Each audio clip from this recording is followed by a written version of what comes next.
तो चलो यहाँ देखो, हमको अब यहाँ पर समझना है वी आई के मध्य कलांतर। पहले इनकी स्थिति समझ में आ जाए तब फिर हम सर्किट के बारे में चलेंगे। प्रत्यावर्ती धारा परिपथ या प्रत्यावर्ती वोल्टेज परिपथ बहुत सारे हैं, अलग अलग कंडीशन में है। ऐसा भी प्रत्यावर्ती परिपथ हो सकता है जिसमें केवल शुद्ध प्रेरकत्व लगा हुआ हो, ऐसा भी हो सकता है जिसमें केवल शुद्ध प्रतिरोध लगा हुआ हो या शुद्ध प्रेरकत्व लगा हुआ हो, या संधारित्र लगा हुआ हो यानी केवल उसमें धारिता हो, या केवल उसमें प्रेरकत्व हो, या केवल उसमें प्रतिरोध हो।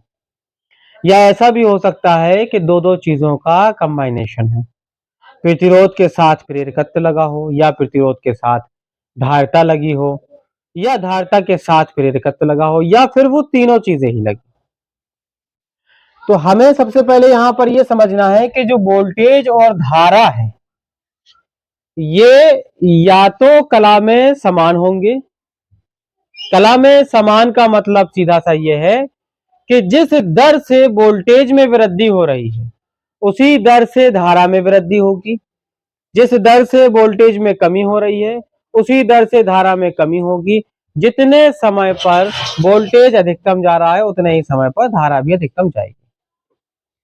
ये हो गया समान कला में वोल्टेज और धारा। अगर ऐसा है कि वोल्टेज पहले अधिकतम हो जाता है और उसके बाद कुछ समय के बाद धारा अधिकतम होती है, फिर वोल्टेज पहले न्यूनतम हो जाता है और कुछ समय के बाद धारा न्यूनतम होती है, तो इसका मतलब है कि वोल्टेज अग्रगामी है धारा से और धारा पश्चगामी है वोल्टेज से। और अगर धारा पहले अधिकतम हो रही है और पीछे से वोल्टेज अधिकतम हो रहा है तो फिर धारा अग्रगामी है और वोल्टेज पश्चगामी है। तो एक समझने वाली बात थोड़ी सी यह है, मान लीजिए हम एक ऐसा ग्राफ बनाएं और इसी के ऊपर हम एक ऐसा ग्राफ और बना दें, तो इस वाले ग्राफ को चलो एक डॉट कर देते हैं और एक डार्क कर देते हैं। मान लीजिए जब धारा ये है 0 समय अंतराल प्रारंभ की बात करें हम, फिर ये आधा चक्र हो गया तो हाफ टाइम हो गया, ये फुल टाइम हो गया, ये 3t/2 हो गया, और भी आगे तमाम चीजें बढ़ती चली जाएंगी। जितने समय पर धारा अधिकतम हुई थी उतने ही समय पर वोल्टेज अधिकतम हुआ, जितने समय पर धारा शून्य हुई उतने ही समय पर वोल्टेज शून्य हुआ सेम टाइम पर। दूसरे पक्ष में जितने समय पर धारा अधिकतम हुई उतने समय पर वोल्टेज अधिकतम हुआ, फिर से शून्य, दोनों एक साथ हुए। तो ये समान कला में है, दोनों चीजें वी और आई समान कला में है यहां पर। लेकिन अगर मान लीजिए हमें वोल्टेज को अग्रगामी रखना है, वोल्टेज को अग्रगामी रखना है, तो फिर वोल्टेज तो हम ऐसे ही बनाएंगे, वोल्टेज अग्रगामी है और धारा क्या है, पश्चगामी है। तो फिर हम यहां से इसकी स्टार्टिंग करेंगे धारा की ऐसे, और यहां पर वोल्टेज अधिकतम हुआ है तो धारा बाद में अधिकतम होगी, धारा बाद में अधिकतम होगी। फिर वोल्टेज यहां शून्य हुआ, धारा बाद में शून्य होगी, फिर वोल्टेज यहां अधिकतम हुआ, धारा बाद में अधिकतम होगी, और इस तरीके से चलता चला जाएगा। तो ये डॉट लाइन हमने बनाई है धारा के लिए और डार्क लाइन हमने बनाई है वोल्टेज के लिए। मतलब ये है कि जिस समय वोल्टेज यहां पर था उस समय धारा और माइनस में थी, नीचे थी। वोल्टेज का समय यहां पे था अधिकतम होने का और धारा यहां पर आके अधिकतम हुई जब वोल्टेज अधिकतम से न्यूनतम की तरफ जाने लगा। तो यहां पर वोल्टेज अग्रगामी है, V है अग्रगामी और I है पश्चगामी। और अगर हम इसी का विपरीत एक डायग्राम और बना दें, ये वोल्टेज हो गया आपका, अब वोल्टेज को पश्चगामी रखना है तो ये हो जाएगी धारा,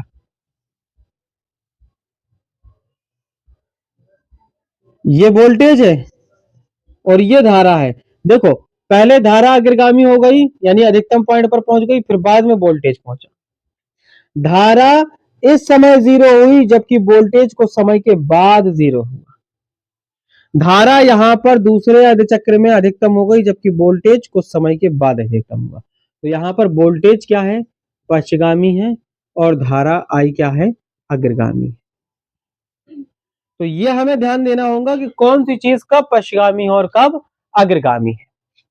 ठीक है, यहां से एक बात और याद रखेंगे कि जब वोल्टेज और धारा दोनों समान कला में होते हैं तब यहां पर सिचुएशन आती है V बराबर V0 साइन ओमेगा टी और I बराबर I0 साइन ओमेगा टी, दोनों की इक्वेशन। प्रत्यावर्ती वोल्टेज में हमें कोई चेंजेस नहीं करना है, देखना यह है कि वोल्टेज अग्रगामी है कि धारा अग्रगामी है। जो भी चीज अग्रगामी है, अगर मान लीजिए वोल्टेज अग्रगामी है तो निश्चित है कि धारा पश्चिगामी होगी, और वोल्टेज पश्चिगामी है तो धारा अग्रगामी होगी।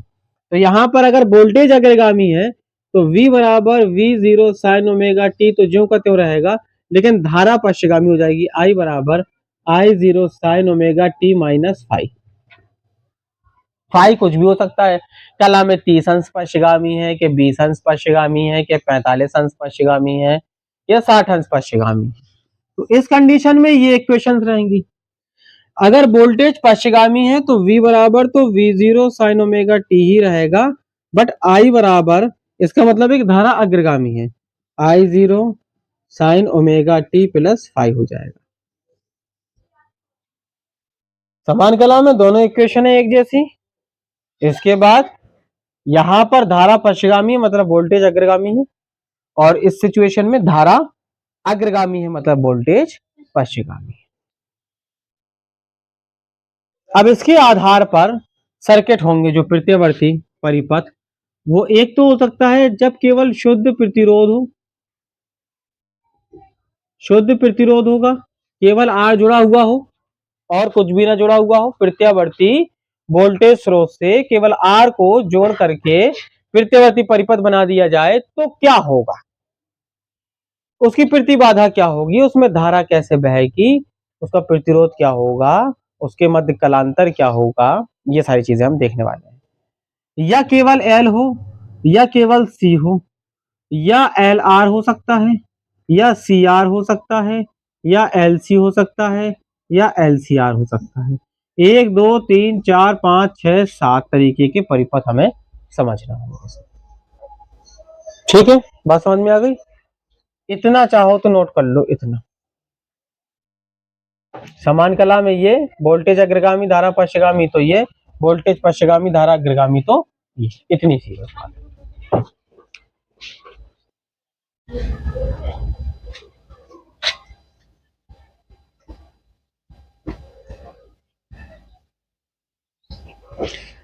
देखो अब हमें एक एक करके वो सातों परिपथ देखना है, प्रत्यावर्ती परिपथ।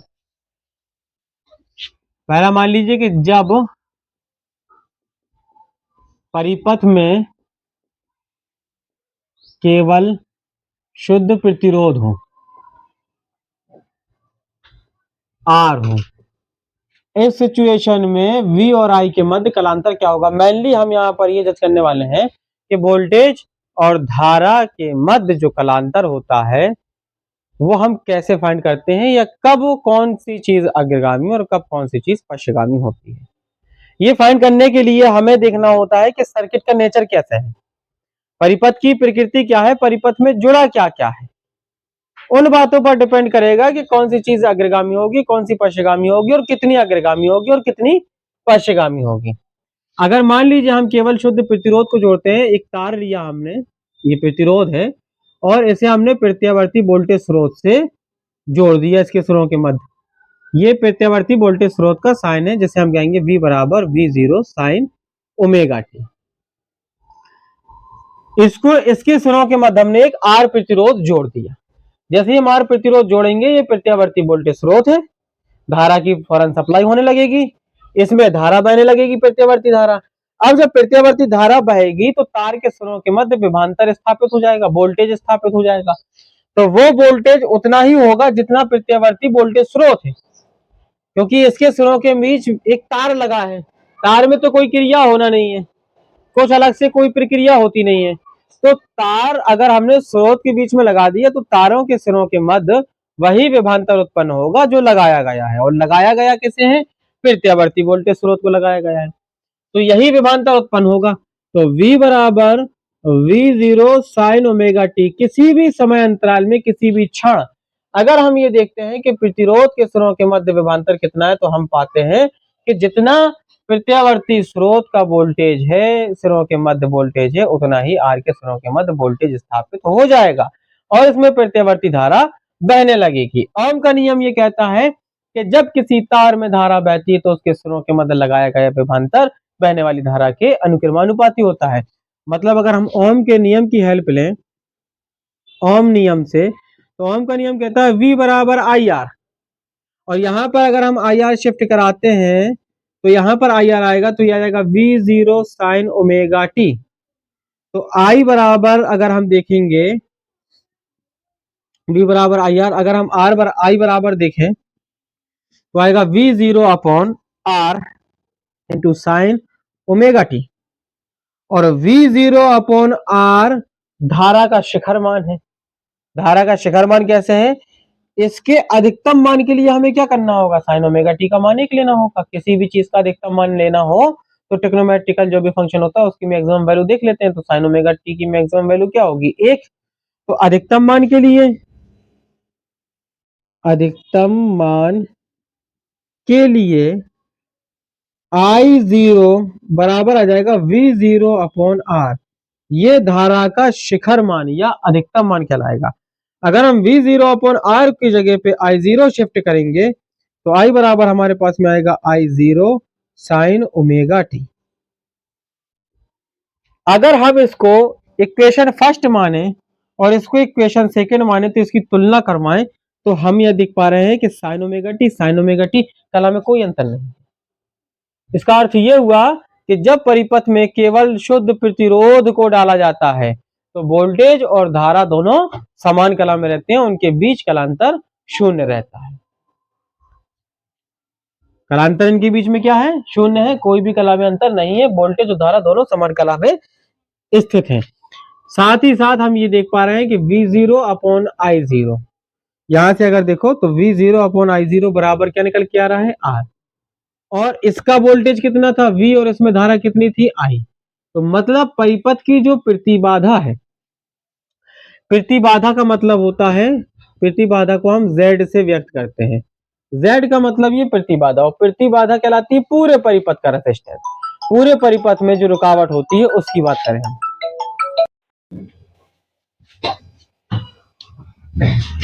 तो प्रतिबाधा का मतलब होता है पूरे परिपथ की बाधा, ऐसा भी कह लो कि पूरे परिपथ में धारा के मार्ग में कितनी रुकावट उत्पन्न हो सकती है।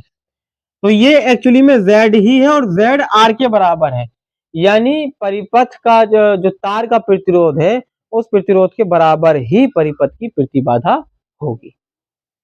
दूसरी सिचुएशन में अगर हम देखें कि जब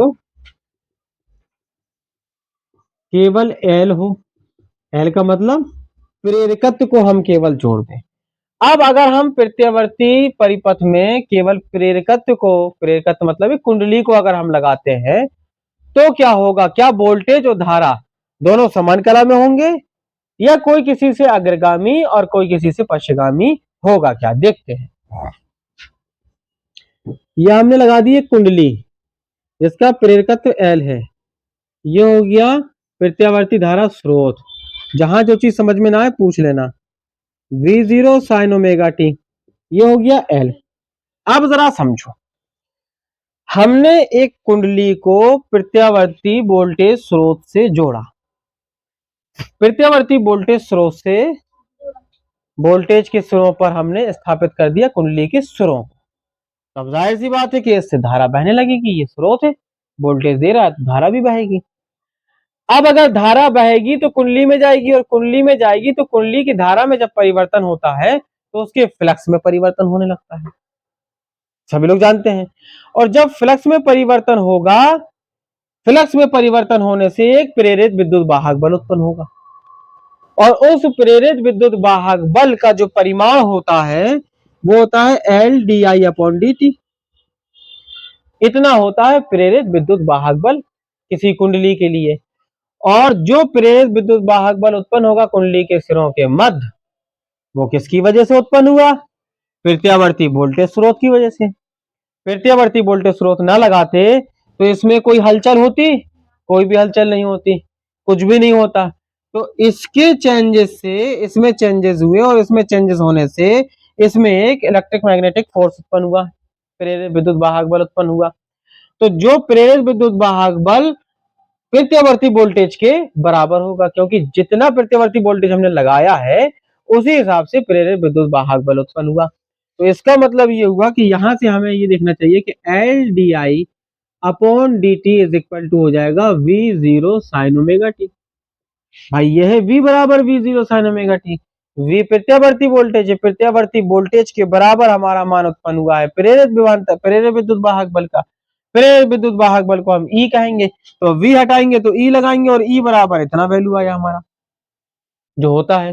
तो हम यहाँ पर शिफ्ट कराएंगे। अब डी आई बराबर v जीरो, एल को बटे में ले चलो, यहाँ जाएगा साइन ओमेगा टी, इंटू में आ जाएगा डी टी। ये डी आई है, ये डी टी। परिवर्तन हो रहा है, एक लिमिट तक परिवर्तन होगा, समाकलन कर देंगे। समाकलन करने पर अगर हमने समाकलन किया तो यह जाएगा डी आई बराबर वी ओ अपॉन एल से कोई मतलब नहीं, यहाँ पे समाकलन sign omega T into D T. D I का मतलब यहाँ पर केवल एक है, आई के सापेक्ष उसका समाकलन होगा, तो एक का समाकलन आई के सापेक्ष करेंगे तो आई आएगा। वी ओ अपॉन एल से कोई मतलब नहीं। साइन ओमेगा टी का समाकलन होता है माइनस कॉस ओमेगा टी, और ओमेगा टी में टी का गुणांक ओमेगा है तो ओमेगा आ जाएगा बटे में। ठीक है ना भाई, इतना हो गया। अच्छा, तो आई ओ बराबर वी ओ अपॉन ओमेगा एल, और यहां आया माइनस कॉस ओमेगा टी।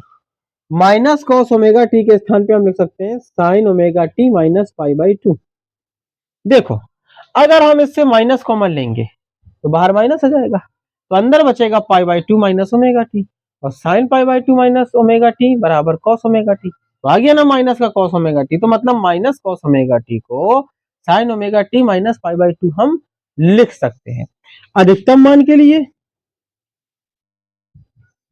आपको सीधा सीधा नजर आ रहा है, ये पूरी वैल्यू एक करेंगे तो आई जीरो बराबर कितना आ जाएगा, आई जीरो बराबर आ जाएगा वी ओ अपॉन ओमेगा एल। तो इसका मतलब ये हुआ कि आई बराबर I zero sine omega T minus pi by two. अब अगर हम इसकी तुलना प्रत्यावर्ती वोल्टेज स्रोत V बराबर we zero sine omega T से करें तो हमको नजर आ रहा है कि minus pi by two, minus 90 अंश कम हुआ है। कौन कम हुआ है, धारा का मान।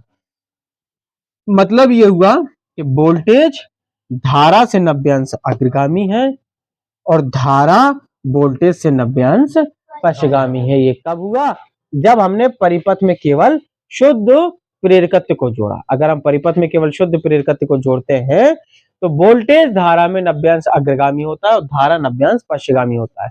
इसको इस तरीके से और भी याद रखना जरूरी है कि जब हम आगे परिपथ और बनाएंगे, कंबाइंड परिपथ बनाएंगे दो दो के साथ में, तो हमको ये पहले से क्लियर होगा कि भाई हम एल जोड़ रहे हैं तो इसके लिए हमें वोल्टेज को अग्रगामी ही दिखाना है, क्योंकि है अग्रगामी, 90 अंश अग्रगामी होता है धारा से। और अगर हम कुछ और जोड़ रहे हैं तो वोल्टेज पश्चगामी है तो हमें पश्चगामी ही दिखाना है। तो ये पहले से निर्धारित है। तो यहाँ पर अपन ने प्रूफ कर लिया कि जब हम केवल आर को जोड़ रहे हैं तो दोनों समान कला में है, और जब हम केवल एल को जोड़ रहे हैं तो वोल्टेज अग्रगामी है, वो भी 90 अंश फिक्स अग्रगामी है, और धारा उसमें 90 अंश पश्चगामी है। तो इसका मतलब ये हुआ शायद कि अगर हम केवल धारिता के लिए जोड़ें, एक संधारित्र तो छोटा सा लगा दें प्रत्यावर्ती परिपथ में, तो निश्चित है कि वोल्टेज 90 अंश पश्चगामी हो जाएगा और धारा 90 अंश अग्रगामी हो जाएगी। तो ये तीनों चीजें हमें क्लियर हो गई। अब हम कितने भी परिपथ कंबाइन करके एक दूसरे से मिला करके बनाएंगे, दो दो लेकर के या तीन तीन लेकर के, तो हमें पहले से निर्धारित होगा, तो हम सीधे परिपथ की प्रतिबाधा आसानी से निकाल सकते हैं। देखो यहाँ अगर हम यहाँ पे बात करें इसकी, तो यहां पर आपको नजर आ रहा है V O upon I o बराबर ओमेगा एल, और वी ओ अपॉन आई ओ यही है परिपथ की प्रतिबाधा, क्योंकि वोल्टेज का शिखर मान है, ये धारा का शिखर मान है। तो परिपथ की प्रतिबाधा, तो जो परिपथ की प्रतिबाधा है तो इसका मतलब ये क्या है, एक्चुअली में ये Z है। तो Z बराबर आता है ओमेगा एल, ठीक है, और Z है परिपथ की प्रतिबाधा, जैसे हम कहते हैं प्रेरण प्रतिघात। ये भी याद रखना। जैसे हम क्या कहते हैं, प्रेरण प्रतिघात। प्रेरण प्रतिघात, परिपथ की प्रतिबाधा तो z है, लेकिन परिपथ की प्रतिबाधा जो z है वो ओमेगा एल के बराबर है। और जब केवल परिपथ में शुद्ध प्रेरकत्व जुड़ा हुआ हो तो उस परिपथ की प्रतिबाधा का नाम है प्रेरण प्रतिघात। तो प्रेरण प्रतिघात को हम XL से लिखते हैं, तो XL बराबर ओमेगा एल हो जाएगा। ये परिपथ की प्रतिबाधा कहलाएगी इसके लिए। जैसे यहाँ पर परिपथ की प्रतिबाधा Z जो है वो R के ही बराबर आई थी, यहाँ पर परिपथ की प्रतिबाधा प्रेरण प्रतिघात के रूप में आई है जो कि ओमेगा एल के बराबर आई है। तो दोनों जल्दी से ड्राइव कर लो, फिर आगे बताते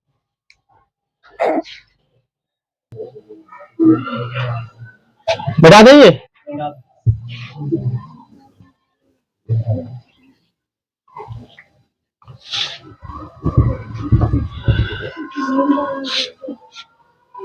अब देखो, अगर मान लो जब परिपथ में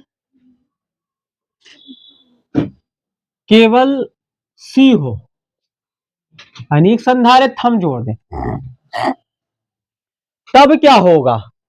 चलिए भाई, एक हम संधारित्र लगा देते हैं परिपथ में, ये लगा दिया संधारित्र। ये है प्रत्यावर्ती वोल्टेज स्रोत, ये हो गया V बराबर V0 साइन ओमेगा टी, कोई दिक्कत। और ये हो गया C का मान। अब सोचो जरा भाई, जब प्रत्यावर्ती वोल्टेज स्रोत से धारा सप्लाई होगी, प्रत्यावर्ती वोल्टेज स्रोत से जब धारा सप्लाई होगी तो प्रत्यावर्ती वोल्टेज तो ऐसे होता है कि जिसमें धारा वोल्टेज दोनों समय के साथ परिमाण में दिशा में बराबर परिवर्तन होता रहता है। पहले आधे चक्र के दौरान एक दिशा में, फिर दूसरे आधे चक्र के दौरान दूसरी दिशा में परिवर्तन होता रहता है।